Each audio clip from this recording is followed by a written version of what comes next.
everyone, Ivy Gaming here, and today we're playing Watcher of Realms. For today's video, we are going to go through the Shard Summon calendar for Vladov. Let's talk about doing this event efficiently.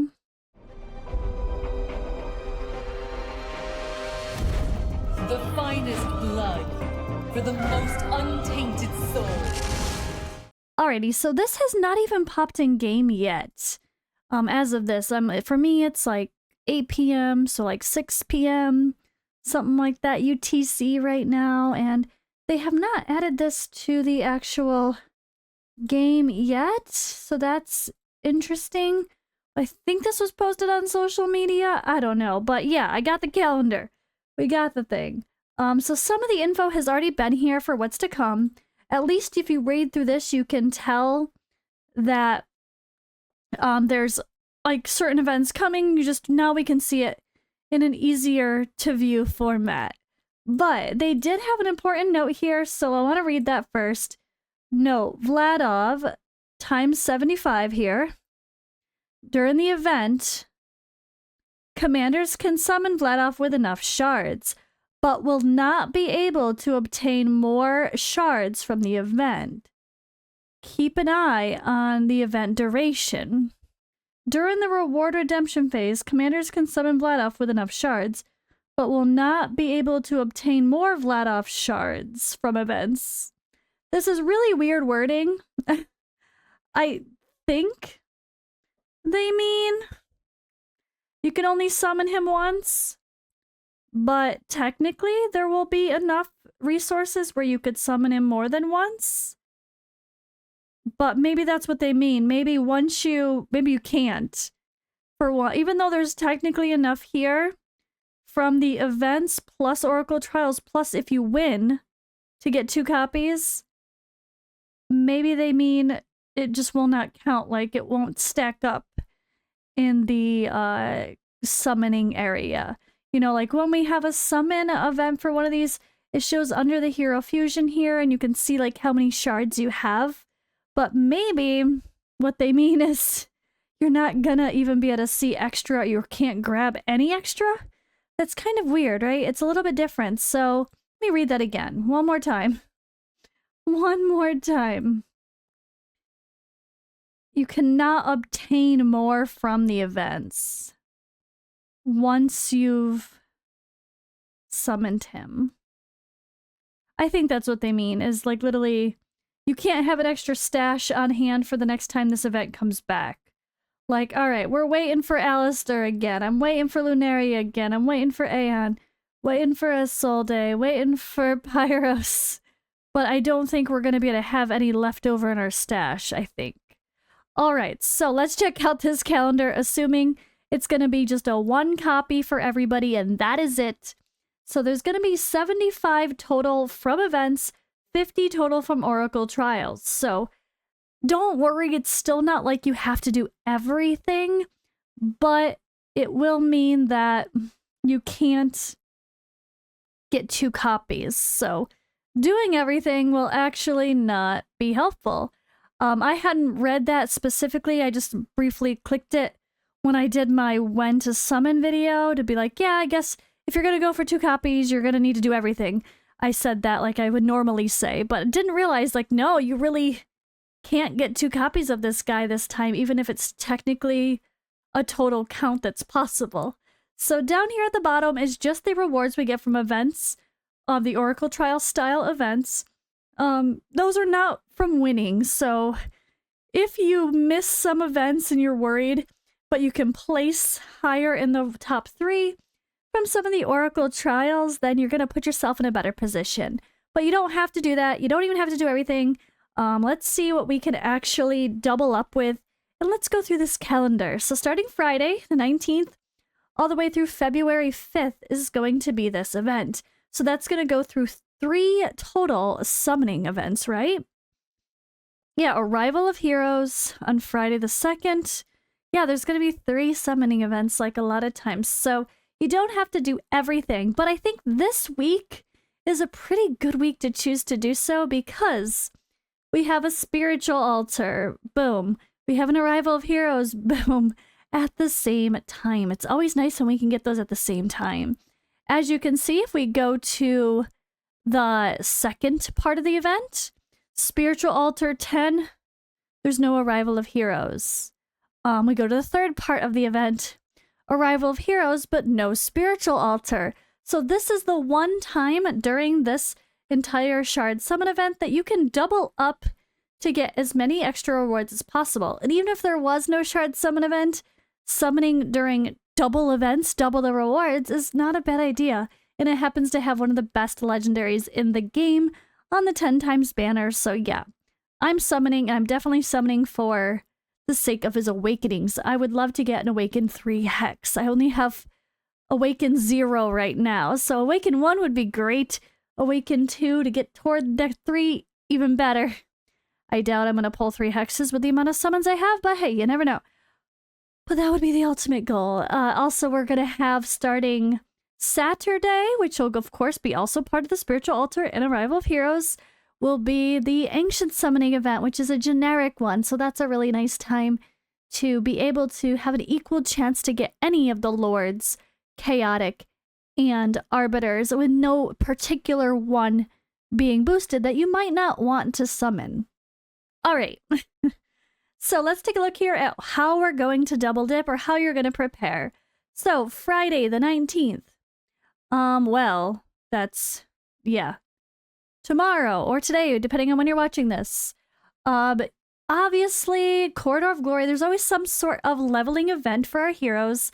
So if you haven't already prepped for that, you could always go farm a whole bunch of XP potions in the XP raid and be ready to level up whoever you get from summoning. So that's probably the best pre-prep. Same thing goes for gold raid. If you are someone who likes to farm a gold raid before you get cleansing your gear, and you're not to the point where you've already cleansed all your gear well, so you have to roll up a lot to get to that point still. I'm kind of in that weird in-between stage where I've done some gear completely hard filtered, then like my chests from, Gear Raid 1 are sitting there with like hundreds. I feel like there's like 100 or 200 chests at least with no levels that I have to sort still, so I wouldn't mind some gold to help me roll and then sell, roll and then sell, roll and then sell. So doing the gold raid, if you choose to do that in this game, especially early on, this is the time to do it as well. The day before or early before the other events really start. So we have a Brave Conquest and Tales of the Smith starting on Sunday. So when it comes to actually rolling your gear, sorting your gear, and just leveling up in general, Tales of the Smith is every Sunday. That's the time to do it. Even if you start farming, wait to roll up your gear ideally. But we are going to have Vault in the Sands and Brave Conquest at the exact same time, Sunday through Wednesday. So that's a no-brainer, and that's one thing we're going to not have to worry about. Simple, no stress. Sunday through Wednesday, go for farming your Vault in the Sands Oracle Trial as much as you want, and get your Brave Conquest points at the same time. Then it looks like Thursday we're going to have Forgotten Palace, but not Brave Conquest until Friday. So on Thursday, I would not farm for Forgotten Palace. I would hold off and do your prep again for the next Awakening of Heroes event.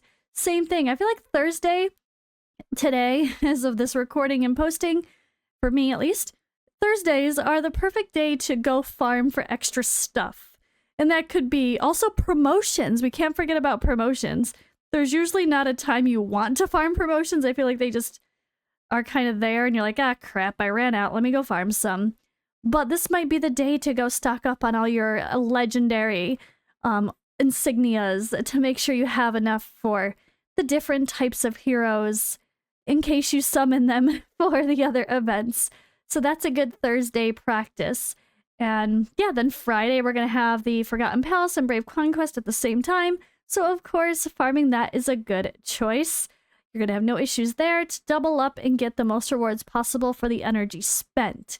So we're always trying to double up. We're always trying to use your energy to farm a gear raid at the same time of the Brave Conquest. Like if there's a specific gear raid for the Oracle Trial, then wait until there's the Brave Conquest going on at the same time.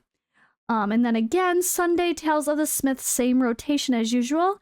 And luckily they do Duel of Champions very well. Friday through Monday, So like before the arena ranking ends, and then the day after it resets, or day of it resetting, you get chances to farm and do your Duel of Champions, which is just perfect because like you're gonna try to climb up to get to the rank you want to be at. Then it's gonna reset, and then you want to farm a whole bunch that day it resets. So the way they do Duel of Champions is pretty nice overall in this game. I really am happy for that. So this is a kind of another no-brainer. Should be very easy for most people to farm. Mystery of Artifacts starts on a Monday in a couple weeks, but there is it's going with the ending of a Brave Conquest on that Monday. You could see the 29th. See, it ends with Brave Conquest.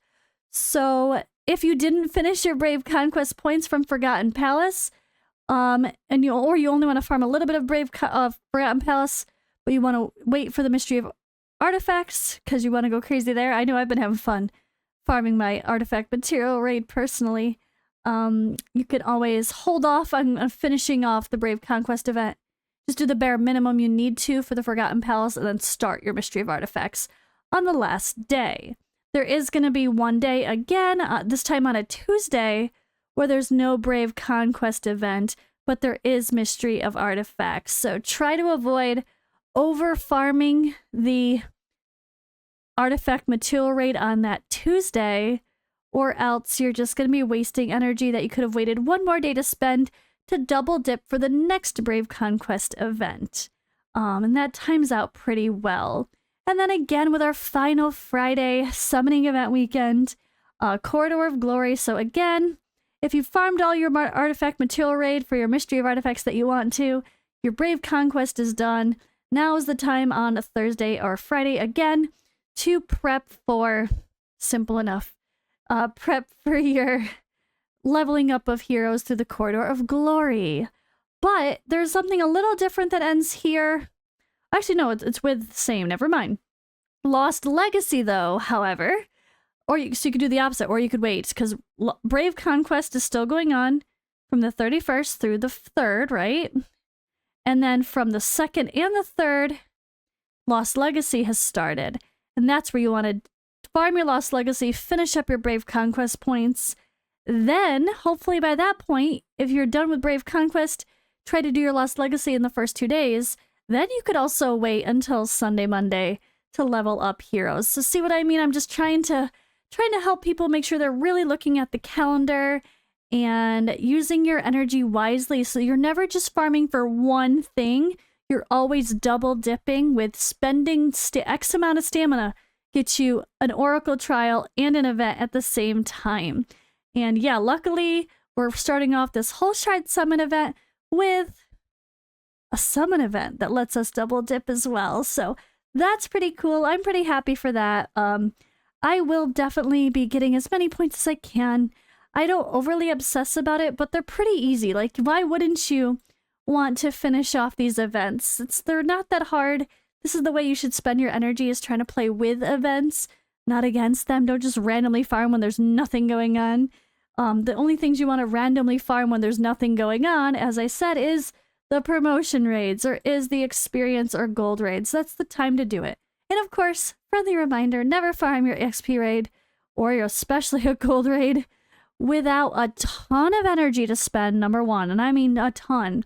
Have thousands of energy ready. Don't just waste a gold bonus, which you also want to have. Gold bonus or XP bonus should always be turned on before you start to farm. And hey, we might have some of those saved here. Mine are going to expire in 10 days. Pay attention. Friendly reminder. Double check your bag. Don't forget that these actually have expiration dates on them. So while we don't have to use them instantly, apparently we do have to use them at some point. Not so bad, honestly. And when it comes to the gold bonus, guys, if you never farm the gold raid because you get plenty from being really picky with your artifacts, just turn this on when you're doing artifact material raid or a gear raid, big farm as well, and just take advantage of the extra gold you get there. At least don't waste it, because double the gold is double the gold at the end of the day. So there's a friendly little reminder and final tip for today's video on our fusion calendar. But another great fusion. I'm looking forward to having another great epic lord, and it's one that I don't have either, but I'd certainly have a few chaotic faction heroes that could benefit, so that'll be nice to have a lord to go with them. Yeah, thank you guys for watching. I will see you in the next video or live for my summoning party.